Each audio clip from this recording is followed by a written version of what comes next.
کہہ دو کہ اللہ جسے چاہتا ہے گمراہ کرتا ہے، اور جو اس کی طرف رجوع ہوتا ہے اس کو اپنی طرف کا رستہ دکھاتا ہے، یعنی ان کو جو ایمان لاتے اور جن کے دل اللہ کی یاد سے آرام پاتے ہیں ان کو۔ اور سن رکھو کہ اللہ کی یاد سے ہی دل آرام پاتے ہیں۔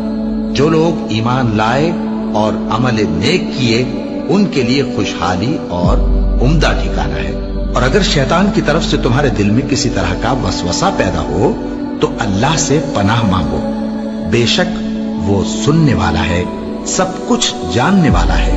جو لوگ پرہیزگار ہیں جب ان کو شیطان کی طرف سے کوئی وسوسہ پیدا ہوتا ہے تو چونک پڑتے ہیں اور دل کی آنکھیں کھول کر دیکھنے لگتے ہیں، اور جب قرآن پڑھا جائے تو توجہ سے سنا کرو اور خاموش رہا کرو تاکہ تم پر رحم کیا جائے، اور اپنے پروردگار کو دل ہی دل میں عاجزی اور خوف سے اور پست آواز سے صبح و شام یاد کرتے رہو، اور دیکھنا غافل نہ ہونا۔ پھر جب تم یہ نماز تمام کر چکو تو کھڑے اور بیٹھے اور لیٹے ہر حالت میں اللہ کو یاد کرو۔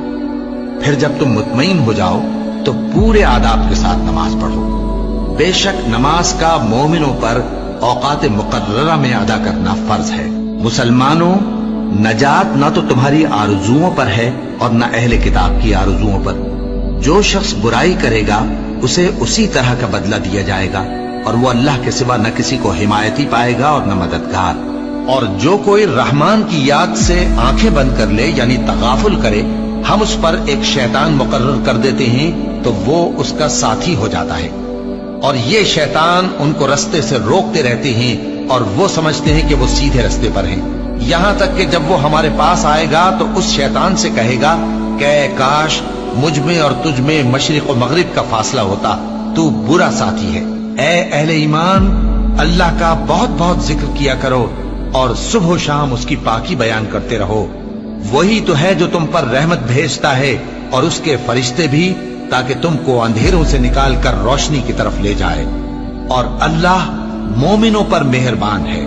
اور صبح و شام اپنے پروردگار کا نام لیتے رہو، اور رات کو بڑی دیر تک اس کے آگے سجدے کرو اور اس کی پاکی بیان کرتے رہو۔ اے نبی، یہ کتاب جو تمہاری طرف وحی کی گئی ہے اس کو پڑھا کرو اور نماز کے پابند رہو۔ کچھ شک نہیں کہ نماز بے حیائی اور بری باتوں سے روکتی ہے، اور اللہ کا ذکر سب سے بڑا ہے، اور جو کچھ تم کرتے ہو اللہ اسے جانتا ہے۔